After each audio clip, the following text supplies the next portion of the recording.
तो इतने सारे शायर बैठे हैं, ये मेरा पहला ओपन माइक है। माइक को छोड़ दीजिए। ये भागेगा कहीं नहीं, हम इसकी गारंटी ले रहे हैं, कहीं नहीं भागेगा ये। ओके हाँ, इसको छोड़ दीजिए, वीडियो अच्छी आएगी अब आपकी।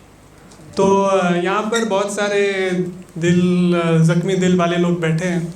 मैं इतने देर से उनको सुन रहा था तो मुझे एक शेर याद आ गया कि ज़माने की औकात नहीं थी मेरी कीमत लगाने की। क्या बात है। ज़माने की औकात नहीं थी मेरी कीमत लगाने की।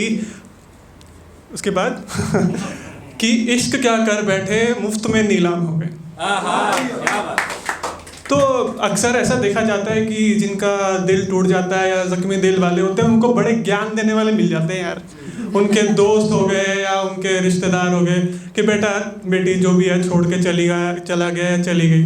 तो वो क्या कहते हैं कि तकदीर में जो है वो वापस आ ही जाता है। तकदीर में जो है वो वापस आ ही जाता है। इंतज़ार की लाश कब तक ढोते रहोगे। चल लड़खड़ा लो चलो अब जिंदगी अब सवारो। जो भी हुआ अब जाने भी दो यार।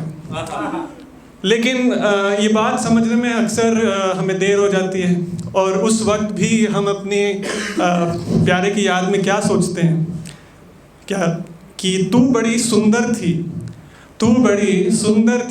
रहती हमेशा सहमी सहमी सी। तू बड़ी सुंदर थी रहती हमेशा सहमी सहमी सी। चेहरा जब धोकर आई पता चला मेरी मोहब्बत थी गलतफहमी सी। और वो ये भी सोचता है कि बागीचे में दिल के तेरे आज़ाद कलियों सा झूमता था। बागीचे में दिल के तेरे आज़ाद कलियों सा झूमता था। हालात क्या बयान करूं 2 गज ज़मीन को तरसता हूँ। और ये ज्ञान देने वालों को कभी कभार ये हमारे आशिक गर्मी दिखाई देते हैं। वो क्या कहते हैं उनसे कि तुम मुझे सिखाओगे कि मोहब्बत क्या होती है। तुम मुझे सिखाओगे कि मोहब्बत क्या होती है। पहले अपनी पतलून तो कस लो भाई। तुम मुझे सिखाओगे कि मोहब्बत क्या होती है। पहले अपनी पतलून तो कस लो भाई। पता चला नज़रें दोबारा किसी और से राज़ी हो गई। पता चला नज़रें दोबारा किसी और से राज़ी हो गई। होना क्या था हवस और इश्क में सौदेबाजी हो गई।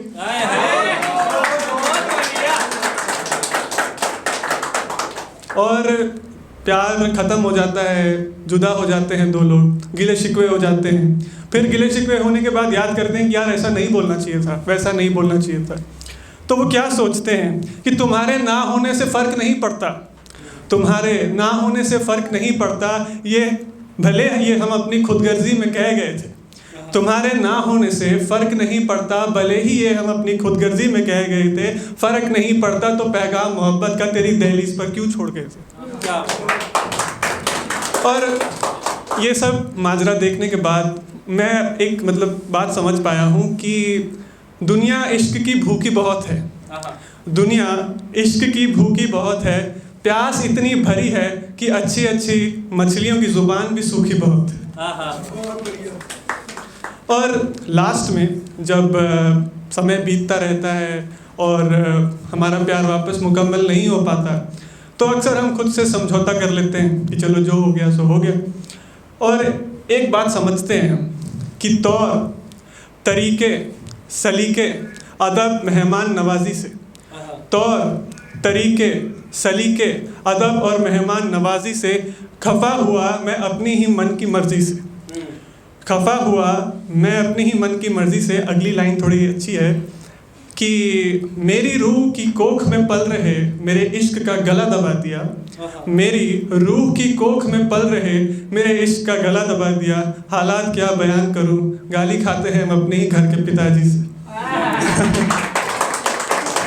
और ज़रूरी नहीं है कि इश्क आपको किसी इंसान से हो सकता है आपको प्यार से हो जाए, आपको अपने काम से हो जाए और ज़माना आपको पागल समझने लगे, आपकी बदनामी करे। तो जो भी बदनामी करे उनको ये बात ज़रूर कह दीजिएगा कि तुम्हें मेरे बारे में जो कुछ पता है, तुम्हें मेरे बारे में जो कुछ पता है सच ही होगा। तुम्हें मेरे बारे में जो कुछ पता है सच ही होगा। तुम्हारे यकीन के किस्से तो मैंने भी बहुत सुने। Thank you.